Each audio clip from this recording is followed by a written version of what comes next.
একটা হাদিস বা কোরআনে আয়াত সম্ভবত যে আল্লাহ তাআলা বলতেছেন যে আমি জান্নাতীদের দিয়ে জান্নাতের কাজই করিয়ে দিই আর যারা জাহান্নামে যাবে তাদেরকে জাহান্নামের কাজ করিয়ে দিই, এরকম কিছু একটা আছে ঠিক আছে, সম্ভবত।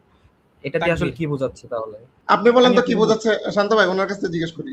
আপনি বলেন তো কি বোঝাচ্ছে, এটা দ্বারা কি বোঝা যায়? আমার কাছে মনে হচ্ছে যে আল্লাহ আগে থেকেই ফিক্সড করে রেখেছে যে কাকে দিয়ে কি করাবে, এখানে আমাদের হাত নেই। আমরা চাইলেও আল্লাহর ডিসিশন চেঞ্জ করতে পারবো না। মানে হুম আমরা হুম। হচ্ছিল পাপেট, মানে আল্লাহ এরকম ইয়ে করতেছে, আমরা হ্যাঁ, তাই পাপেটের মনে মতো হচ্ছে আমার একটু কাছে। আমার ঠিক কাছে আছে। তাই মনে হচ্ছে।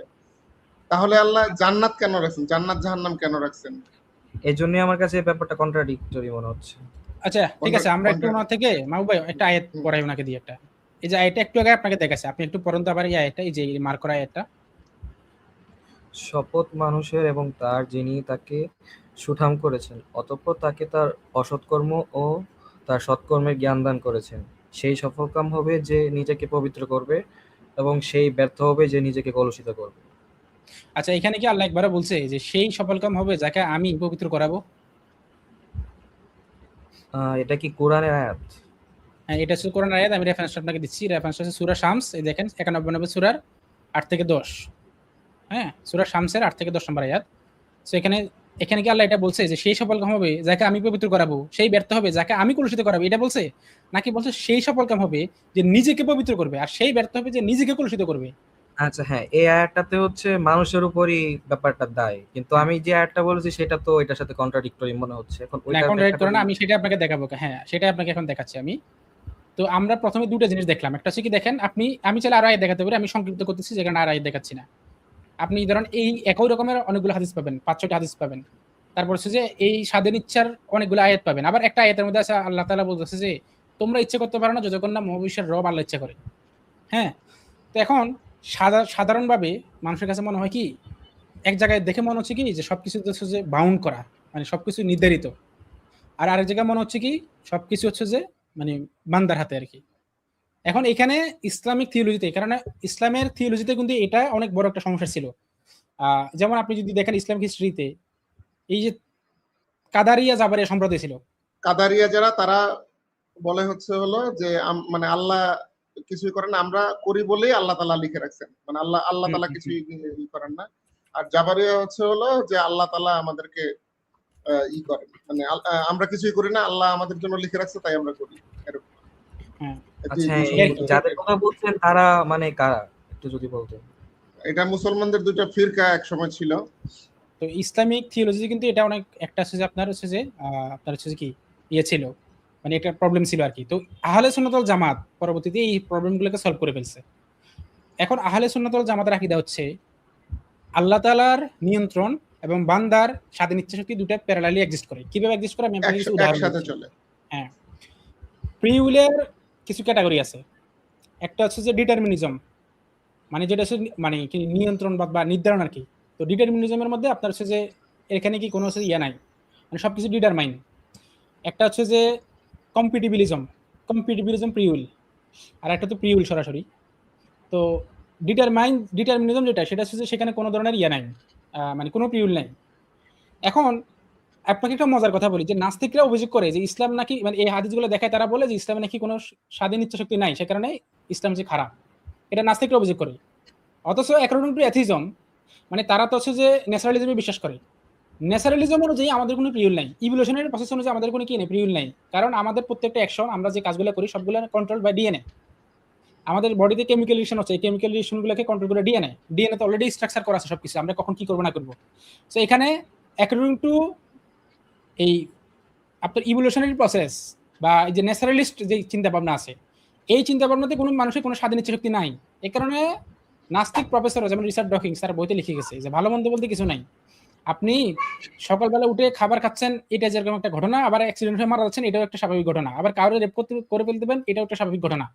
এই কারণে আপনি দেখবেন যে মানে ন্যাচারাল প্রসেস যেটা আছে আরকি, মানে প্রকৃতিবাদী বা আছে যে এটাকে কি বলে? বস্তুবাদী যে বা ম্যাটেরিয়ালিজম যেটা। এই ম্যাটেরিয়ালিজম অনুযায়ী আমাদের কোনো স্বাধীন ইচ্ছাশক্তি নাই। মানুষের কোনো স্বাধীন ইচ্ছাশক্তি নাই। কারণ প্রত্যেকটা হচ্ছে যে বায়োলজিক্যাল প্রসেস। আর এখানে আমাদের আসলে আমরা ইচ্ছা করতেছি, এগুলো কেন ইচ্ছা করতেছি? কারণ আমাদের বডিতে কেমিক্যাল হচ্ছে। কেমিক্যালটা কেন নিঃসরণ হচ্ছে? কারণ ওই যে স্ট্রাকচার অলরেডি এগুলো ডিফাইন মানে অলরেডি আছে। আর এই স্ট্রাকচার গুলো কোথা থেকে আসছে? নেচার থেকে আসছে, র্যান্ডমলি আসছে নেচার থেকে। তার মানে আমরা যে অ্যাকশন গুলো করি সেটার জন্য দায়ী হচ্ছে আলটিমেটলি নেচার। এখানে মানুষের কোনো স্বাধীন ইচ্ছা শক্তি নাই। এখন যারা প্রশ্ন করতেছে ইসলাম নিয়ে, তাদেরই হচ্ছে যে কি মানে স্বাধীন ইচ্ছা শক্তি নাই। তো তারা এসে বলতেছে যে স্বাধীন ইচ্ছা শক্তি নাই, ইসলাম খারাপ। এটা একটা হিপোক্রেসি হইলো। গেল একটা পয়েন্ট। 2 নম্বর পয়েন্ট হচ্ছে দেখেন, এখন এই যে আপনি কম্পিটিবিলিজম প্রিউল যেটা আপনাকে বললাম, এই কম্পিটিবিলিজম প্রিউলের মানে হচ্ছে যেখানে ডিটারমিনিজম এবং হচ্ছে যে প্রিউল একই সাথে কোএক্সিস্ট করে, মানে দুটা একই সাথে এক্সিস্ট করে। এখন কন্ট্রাডিকশন আপনি যেটা বললেন, হ্যাঁ স্বাভাবিকভাবে মনে হচ্ছে কন্ট্রাডিকশন। এখন যে ব্যক্তি এটা বুঝবে না যে আপনার হচ্ছে যে এই কম্পিটিবিলিজম কিভাবে কাজ করে, তার কাছে মনে হবে যে ওই স্বাধীন ডিটারমিনিজম আর হচ্ছে যে আপনার হচ্ছে প্রিউল একসাথে কোএক্সিস্ট করাটা মানে কন্ট্রাডিকশন, স্বাভাবিকভাবে এটা মনে হতে পারে। এখন আমি আপনাকে একটা উদাহরণ দেই। আচ্ছা, আমরা কি অ্যাবসলিউটলি কি ফ্রি কিনা বলেন তো ভাই? ধরেন আমরা কি অ্যাবসলিউটলি ফ্রি, নাকি আমাদের এই মানে যে ফ্রিটা আমরা বলতেছি এটা আসলে লিমিটেড? কোনটা মিস্টার ভাই? আমাদের ফ্রি উইল, মানে আমরা যে আমরা যে বলতেছি ফ্রি উইল, এটা কি অ্যাবসলিউটলি ফ্রি নাকি এটাও লিমিটেড? আমরা তো ইচ্ছা করতে পারি আনলিমিটেড, আমার কাছে যেটা মনে হয়, কিন্তু সেটা আমি আমরা করতে পারবো কিনা এটা সেটা তো একটা করতে পারি। লিমিটেশন আছে। সেটাই। তো দেখেন আমি কি করতে পারবো কি করতে পারবো না, এটা কিন্তু বাউন্ড। এটা কিন্তু হচ্ছে যে মানে সব টোটালি ফ্রি না। তার মানে এর মানে কি এই যে আমাদের ফ্রি উইল নাই? আছে, অবশ্যই আছে। কিরকম? যেমন আমি এখন ইচ্ছা করলাম আমার হাতে কলমটা নিব, আমি নিছি। কিন্তু আমি যদি এখন ইচ্ছা করি এই কলম দিয়ে আমি একটা মোবাইল তৈরি করে ফেলবো, আমি পারবো না। কারণ এখানে আমি লিমিটেড, বাউন্ড এখানে আমি। তাহলে এখন বুঝতে হবে প্রথমে আমাদের পিউলের প্রকৃতিটা কেমন। আমাদের পিউলের প্রকৃতি হচ্ছে এটা লিমিটেড ওয়েতে আমরা ফ্রি। এখন এখন প্রশ্ন হচ্ছে আমরা কেন বাউন্ড, কেন আমরা অ্যাবসলিউটলি ফ্রি না? এখন ধরুন যারা নাস্তিক আছে তারা বলবে কি যে প্রকৃতি আমাদেরকে বাউন্ড এই সীমাবদ্ধ করে দিছে, মানে প্রকৃতি এই যে সীমাবদ্ধতা, যে বাউন্ড আমরা যে অবস্থানে আছি এটা নির্ধারণ করে দিছে। আর আমরা থিস্টিক যারা আছে আমরা বলবো যে ঈশ্বর বা গড এই বাউন্ডটা করে দিছে। তাইলে আমি যখন আমি কোন একটা কাজ করতেছি, আমি ততটুকুই কাজ করতে পারতেছি যতটুকু প্রকৃতি বা ঈশ্বর আমাকে অ্যালাউ করতেছে, ততটুকু, নাকি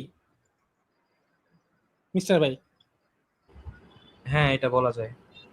হ্যাঁ, আমি প্রকৃতি আর ঈশ্বর মানে যেখানে আমাকে বাউন্ড করে রাখছে সের বাইরে আমি যেতে পারবো না। তার মানে আলটিমেটলি আমাদের প্রত্যেকটা অ্যাকশন, সেটা আপনি নাস্তিক হলে বলবেন নেচার দ্বারা বাউন্ডেড, আর আপনি আস্তিক হলে বলবেন গড দ্বারা বাউন্ডেড। এটাই তো আমরা বুঝতেছি, নাকি? হ্যাঁ, দুইজনের ক্ষেত্রে এই দুইটা জিনিসই কাজ করবে। হ্যাঁ, এখন দেখেন আমরা যখন ইচ্ছা করি, এই ইচ্ছাটা তার মানে আলটিমেটলি ও পাস হয়ে আসতেছে, আশা লাগতেছে গডের কাছ থেকে বা প্রকৃতির কাছ থেকে। এখন আমি আপনাকে আরেকটা উদাহরণ দিই। ধরুন আপনি একটা রোবট তৈরি করলেন। রোবটের কাজ কি? রোবটের কাজ হচ্ছে সে আপনার জন্য ব্রেকফাস্ট তৈরি করবে প্রত্যেকদিন সকালে, সকালের নাস্তা তৈরি করবে আপনার জন্য। আচ্ছা, আরেকটা সহজ উদাহরণ দিই। ধরেন আপনি একজন বালককে আপনি বাজারে পাঠালেন, তাকে আপনি বললেন 10 টাকা দিলেন, তাকে আপনি 10 টাকা দিয়ে বললেন যে তোমাকে 10 টাকা দিলাম, তুমি বাজারে যাও। তো তাকে আপনি কমান্ড দিলেন। কি কমান্ড দিলেন? বাজার থেকে তুমি হয় সিগারেট খাবা না তুমি বিস্কিট খাবা। দুইটা কমান্ড আপনি তাকে দিচ্ছেন এবং আপনি তাকে বললেন যে তুমি সিগারেট খাবা নাকি বিস্কিট খাবা, এই দুটো থেকে তুমি একটা স্বাধীনভাবে তুমি কি করে নিবা? এই চুজ দুটো করে থেকে স্বাধীনভাবে একটা চুজ করে নিবা। এই যে বাজারে যে যাচ্ছে, সে বাজারে গিয়ে বিস্কিট খাবে নাকি সিগারেট খাবে, এটা আমি তাকে কমান্ডটা দিলাম, আমি তাকে ক্যাপাসিটি দিলাম, এই সামর্থ্য দিলাম, এই ক্ষমতা আমি তাকে দিলাম, এই দুটা চুজ করার ক্ষমতা আমি তাকে দিলাম। আর এই আমার এই দেওয়া ক্ষমতাটাকে ওই রোবটটাকে আমি বাজারে পাঠাইলাম 10 টাকা দিয়ে, তাকে আমি কমান্ডও দিলাম তুমি দোকানে গিয়ে তোমার জন্য দুটো জিনিস রাখা থাকবে, একটা সিগারেট রাখা থাকবে, একটা কি রাখা থাকবে? বিস্কিট রাখা থাকবে। তুমি চাইলে সিগারেটও খাইতে পারো, তুমি চাইলে কি খাইতে পারো, সিগারেটও খাইতে পারো বা বিস্কিটও খাইতে পারো। হ্যাঁ, এখন সে যাচ্ছে বাজারে, সে গেল বাজারে গিয়ে সে এখান থেকে মনে করেন যে কোনো একটা চুজ করলো, যে কোনো একটা চুজ করে সে খাইলো এটা। এখন আলটিমেটলি এই পুরা কাজের নিয়ন্ত্রক আসলে কে? কমান্ড দিয়েছে একজন, তারপর সেই কমান্ড অনুযায়ী কাজ করবে একজন। এখন আমি চাইলে তো 10 টাকা দিয়ে আমি দুইটার একটাও না কিনে আমার কাছে টাকাটা রেখে দিতে পারি। না, আমি তো তাহলে আপনাকে যে এসে কমান্ড বললাম দিয়েছে যে ওই তার কমান্ডটা কমান্ডটার আপনাকে মাধ্যমে দেওয়া হয় নাই। ও রোবটকে সেই কমান্ড দেওয়া হয় নাই। রোবটকে কেমন দেওয়া হয়েছে? সে হয় বিস্কিট কিনবে অথবা হচ্ছে যে সিগারেট কিনবে, এর বাইরে কোনো কিছু কেনারও তাকে কমান্ড দেওয়া হয় নাই, তাকে এই দুটাতে বাউন্ড করে রাখা হয়েছে, সেই দুটাকে একটা চুজ করতে হবে। এখন সে যেটা চুজ করুক না কেন, সে হয় সিগারেট চুজ করুক অথবা সে বিস্কিট চুজ করুক, সে আলটিমেটলি যেটাই করুক না কেন, এই হোল যে মেকানিজমটা আমরা এখানে যে উদাহরণটা দিলাম, এখানে মূল নিয়ন্ত্রক আসলে কে? কিন্তু এখানে তো আরেকটা লজিকও দেয়া যায়। ধরেন রোবটটা বাজারে গেল, কিন্তু মাঝপথে কেউ অ্যাটাক করে রোবটটাকে ভেঙে দিল, কিন্তু সে তো যে কমান্ড দিল তার কমান্ডটা আর মানা হলো না। ভাই তার মানে যে কমান্ড মাঝপথে যদি দিয়েছে ভেঙে তার যায়, মাঝপথে যদি ভেঙে যায়, শুনেন, মাঝপথে যদি ভেঙে যায়, তাহলে তো সে গেলেও গা, তার তো ওইখানে আর সে কি কিনতেছে সেটার কোনো মানে আর কাউন্ট হলো না সেটা। আর আমরা তো বলছি সে বাজারে গেছে, বাজারে যাওয়ার পর সে যে কোনো একটা চুজ করছে, এখন সে যেটা চুজ করছে সেই চুজের জন্য আসলে নিয়ন্ত্রকটা আসলে কে এখানে? বুঝিনি আরেকটু। মানে আপনি একটা রোবটকে এমনভাবে প্রোগ্রামিং করলেন, একটা প্রোগ্রাম করলেন যে সে বাজারে গেল, বাজারে যাওয়ার সময় যদি আরো যদি কেউ ভাই ভেঙে ফেলে, সেটা তো তার আর বাজারে যাওয়া হলো না, তার বাজারে যাওয়ার পরে কি হলো না হলো সেটা হিসাব নিকাশ, সেটা আর কোনো প্রশ্ন আসে না। এখন আমরা বলতেছি সে বাজারে গেল, আপনি তাকে এমনভাবে প্রোগ্রাম করছেন বাজারে গিয়ে সে দুটো থেকে একটা চুজ করবে, আপনি তার জন্য দুটো অপশন রাখছেন, একটা হচ্ছে সে সিগারেট খাবে অথবা বিস্কিট খাবে, দুটো অপশন আপনি তার জন্য রাখছেন, এবং তাকে আপনি এই কমান্ডও দিয়েছেন যে তুমি বিস্কিট খাইও, সিগারেটটা তুমি খাইও না, বাট তুমি চাইলে দুটো থেকে যে কোনোটা চুজ করতে পারো। বাট আমার একটা এই এটা কি বলে, অনুরোধ, অনুরোধ বলে না কি বলে এটাকে, মানে আমি আদেশ করি না ছোট বাচ্চাদেরকে যে তোমরা এই কাজটা করিও না, এটা কি বলে, যে অনুরোধ বলি আমি বা আদেশ বলি, বাট আমার আদেশ হলো কি তুমি ওই সিগারেট না খাই বিস্কিট খাইও। এখন ওই রোবটটা বাজারে গিয়ে সে যেটাই করুক না কেন, সে সিগারেট খাক বা যেটাই খাক না কেন, আলটিমেটলি তো সেটা নিয়ন্ত্রকটা তো যে প্রোগ্রাম করছে সে, তাই না? হ্যাঁ অবশ্যই। এটা আমি আপনাকে বলতে চাচ্ছিলাম এতক্ষণ ধরে। তাহলে যেই প্রোগ্রাম করছে সে যদি নিয়ন্ত্রক হয়, তাহলে এখানে ওই যে রোবটটার কি প্রিউল এখানে লিমিটেড ওয়েতে কাজ করছে না? হ্যাঁ লিমিটেড। লিমিটেড ওয়েতে কাজ করছে কিভাবে?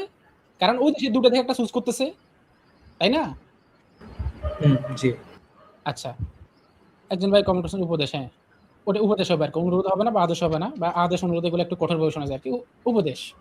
যাই হোক, তো এখন দেখেন এখানে একই সাথে ওই যে প্রোগ্রামটা যে করছে, যে প্রোগ্রামারের নিয়ন্ত্রণ এবং সে যেই জিনিসটার উপরে প্রোগ্রামটা অ্যাপ্লাই করছে সেটার স্বাধীন ইচ্ছা শক্তি একই সাথে কোএক্সিস্ট করতেছে, এটাকে বলে কম্পিটিবিলিজম প্রিউইল, মানে যেখানে প্রিউইল এবং ডিটারমিনিজম একই সাথে কোএক্সিস্ট করে। এই পয়েন্টটা কি বুঝতে পারছেন? হ্যাঁ বুঝতে পেরেছি। আচ্ছা, এবার আপনি দেখেন আল্লাহ তাআলা কোরআনের মধ্যে বলছে, আর বলো সত্য তোমাদের রবের পক্ষ থেকে, সুতরাং যে ইচ্ছা করে সে যেন ঈমান আনে এবং যে ইচ্ছা করে সে যেন কুফরি করে। তার মানে ভালো মন্দ এটা আরো স্পেসিফিক ভাবে বলা আছে কোন একটা আয়াতে, জানো যে মানে ভালোর পথ বা ভালো মন্দের জিনিসগুলো আল্লাহর পক্ষ থেকে আসছে, যার ইচ্ছা গ্রহণ করবে, যার ইচ্ছা সে গ্রহণ করবে না, এরকম। তো আল্লাহ তাআলা এখানে বলেছে কি দেখেন, যে যার ইচ্ছা সে ঈমান আনবে আর যার ইচ্ছা সে কুফরি করবে। এখন ঈমান আনা কুফরি করা এই পুরো মেকানিজমটা, হোল মেকানিজমটা আছে যে আল্লাহ তাআলা তৈরি করা, এই সিস্টেমটা পুরোটা ডেভেলপ করছে কি আল্লাহ তাআলা তৈরি করছে। এই সিস্টেমের মধ্যে আমরা হচ্ছে যে আমাদেরকে তিনি পাঠাইছে, এই সিস্টেমের মধ্যে তিনি আমাদের জন্য ভালো রাখছে, আমাদের জন্য মন্দও রাখছে। তো এবং আমাদেরকে তিনি ক্ষমতা দিছে, আমাদেরকে এই ক্যাপাসিটি দিছে যে ভালো এবং মন্দ দুটা থেকে আমরা যে কোনো একটা চুজ করতে পারবো। তাহলে এখানে এই যে আমি যে ইচ্ছা করতেছি, এই ইচ্ছা করার ক্ষমতাটাও আল্লাহ নিয়ন্ত্রণের কারণে হচ্ছে, মানে আল্লাহ এটা সেট করে দিচ্ছে যে আমি কতটুকু ইচ্ছা করতে পারবো, কতটুকু পারবো না। তার মানে আমি যে ইচ্ছাটা করতেছি সেটাও কি মূলত নিয়ন্ত্রক আল্লাহ। এখন আমি ইচ্ছা করতেছি কেন? কারণ আল্লাহ আমাকে অ্যালাউ করছে বা ক্যাপাসিটি দিয়েছে, ক্ষমতা দিয়েছে। আল্লাহ যদি আমাকে ক্ষমতা না দিতেন আমি কিন্তু ইচ্ছা করতে পারতাম না। এখন যারা নাস্তিক আছে তারা তো আল্লাহর কথা বলবে না, তারা বলবে কি প্রকৃতির কথা। হ্যাঁ, যদিও প্রকৃতিবাদী হলে সেখানে কোনো রিউলের কোনো কনসেপ্ট আর থাকে না, সেটা অলরেডি আমি প্রথমে বলছি। তাও আমি বুঝার স্বার্থে, এখানে অনেকে নাস্তিক আছে তো আমি বুঝার স্বার্থে দুটাকে অ্যালাইন করে বলতেছি আর কি। তো প্রকৃতি কি করছে, মনে করেন ডিজাইন করছে এটা এভাবে যে সে এমনভাবে ডিজাইন করছে যে তার ডিজাইনের বাইরে যেতে পারবে না, কিন্তু তার ডিজাইনের ভিতরে থেকেই কি করা যাবে, চুজ করা যাবে, ইচ্ছা শক্তি প্রয়োগ করা যাবে। তাহলে ইচ্ছা শক্তি যে প্রয়োগ করা যাবে সেটাও মূলত প্রকৃতির দ্বারা মানে নিয়ন্ত্রিত হচ্ছে। তো একইভাবে মানে আমরা শুধু আল্লাহ প্রকৃতি মানে শব্দগুলা দুইটা ওয়ার্ল্ড ভিউতে দুইভাবে অ্যাপ্লাই করতেছে আর কি। তাহলে এখানে দেখেন বিষয়টা কি হচ্ছে, আল্লাহ জগৎ সৃষ্টি করছেন, জগতের মেকানিজম তিনি সৃষ্টি করছেন, মানুষও তিনি সৃষ্টি করছেন, মানুষ কি করবে না করবে, কতটুকু সেই উইল করতে পারবে, কতটুকু কি করতে পারবে, প্রত্যেকটা কিছু তিনি বাউন্ড করছেন। এবং এই বাউন্ড, এই সীমার ভিতরেই, এই যে সিস্টেমের ভিতরেই তিনি মানুষকে এমন একটা সিস্টেম দিয়েছেন যে এই সীমার ভিতরে থেকে সে কি করতে পারে, আলাদা আলাদা ইচ্ছে করতে পারে। এটাও আল্লাহর মেকানিজম, এটাও আল্লাহ তৈরি করা। তাহলে আলটিমেটলি সবকিছু তো আল্লাহ তৈরি করতেছে। তাহলে এখন যে ব্যক্তি জাহান্নামে যাওয়ার আমল করতেছে সেটা সেখানে কি আল্লাহ নিয়ন্ত্রণ হচ্ছে, আবার যে ব্যক্তি জান্নাতে যাওয়ার আমল করতেছে সেটাও আল্লাহর নিয়ন্ত্রণ হচ্ছে, কিন্তু এখানে আল্লাহর নিয়ন্ত্রণের সাথে তার নিজের ইচ্ছাটাও এখানে আছে। তাহলে আল্লাহ তাআলা কিয়ামতের মাঠে বিচার করবেন ইচ্ছার উপর ভিত্তি করে। যে ব্যক্তি খারাপ কাজ করার ইচ্ছা করছে সেটা তো অবশ্যই ইচ্ছা করে খারাপ কাজটা করতেছে, তো ওই তার ইচ্ছার উপর ভিত্তি করে তার ফয়সালা করা হবে, বিচার করা হবে। তার মানে এখানে কন্ট্রাডিকশনটা হচ্ছে না, কারণ কন্ট্রাডিকশন হতে হলে এমন দেখাতে হবে আমাদেরকে যে দুটো একের সাথে কোএক্সিস্ট করতে পারে না। যেমন মেরিট ব্যাচেলর বা স্কোয়ার সার্কেল, এগুলো একটা একটার সাথে দ্বন্দ্বমূলক অবস্থা কোএক্সিস্ট করতে পারে না, কিন্তু ডিটারমিনিজম এবং প্রিউল দুটো একের সাথে কোএক্সিস্ট করতে পারে। সুতরাং এখানে কোনো কন্ট্রাডিকশন নাই। এখন বুঝতে পারছেন ভাই মিস্টার ভাই কথাগুলা? হ্যাঁ ভাই, বুঝতে পেরেছি। টোটালি ক্লিয়ার ভাই তাকদীরের বিষয়টা? হ্যাঁ, আপনার পার্সপেক্টিভ থেকে শুনলাম। এটা হ্যাঁ, আমার ঠিক আছে। পার্সপেক্টিভ না ভাই, এটা কোরআনের কথা, হাদিসের কথা। আপনি কোরআন হাদিসের আয়াতগুলো এটা বললে এটাই পাবেন। শুনেন মিস্টার ভাই, আপনি এই যে যার নাম দিলেন না আসিফ, ঠিক আছে, বাটপার আসিফ, ওর কাছে জিজ্ঞেস করেন যে এই বিষয়টা আপনার যত সালাফগণ আছে, ক্লাসিক্যাল স্কলার যারা আছে, ইমামগণ আছে, সবাই এই শান্ত ভাই এখন যেভাবে করলো সবাই এইভাবেই ব্যাখ্যা করে, ঠিক আছে? আহলে সুন্নাত ওয়াল জামাতের আকীদা এটাই। আপনি তাকদীর নিয়ে অনেকগুলো বই পড়তে পারেন, দেখবেন তারা এটা বলছে যে মানুষের ইচ্ছা কাদারিয়া জাবারিয়া দুই ফিরকা, এই দুই ফিরকাকে বাতিল। আমাদের ইমামরা তাদেরকে মানে স্কলারলি তাদেরকে রদ করছে, বুঝছেন? একাডেমিক ভাবে তাদেরকে মানে একদম প্রতিহত করছে। হ্যাঁ, এবং তারা দেখাইছে যে আল্লাহ তাআলার সবগুলা আয়াত এবং সবগুলা দিয়ে তারা দেখাইছে যে আল্লাহ এই যে মানুষের ফ্রি উইলটা কিভাবে কাজ করে। একজন প্রশ্ন করছেন সিগারেট বা বিস্কিট কেনার ইচ্ছাটাও কি আমি করতে পারবো নাকি আল্লাহর ইচ্ছা সেখানে আছে? ভাই অবশ্যই আল্লাহর ইচ্ছা আছে। আল্লাহ ইচ্ছা করছে বলে তো আপনাকে দুইটা থেকে একটা চুজ করার ক্ষমতা দিয়েছে। তো আপনি আল্লাহর ইচ্ছা আছে যে আল্লাহর ইচ্ছার মধ্যে থেকেই আপনাকে আল্লাহ কি করছে, আর একটা ইচ্ছা করার ক্ষমতা দিছে। ক্ষমতাটাও আল্লাহ দিছে। আর আল্লাহ ক্ষমতা দিছে মানে কি আল্লাহ অবশ্যই সেটা ইচ্ছা করছে। কারণ আল্লাহ ইচ্ছা করছে আপনি যে স্বাধীনভাবে চলতেছেন, এটাও আল্লাহর ইচ্ছাতে আপনি স্বাধীনভাবে চলতেছেন। আপনি যে ওই যে ধরেন ওই রোবটটা যে দুটো থেকে একটা কিনবে, এটাও প্রোগ্রামারের ইচ্ছাতে কিনতেছে, কিন্তু এখানে প্রোগ্রামারের ইচ্ছার সাথে সাথে ওই যে রোবটেরও একটা লিমিটেড ওয়েতে একটা ফ্রি উইল আছে।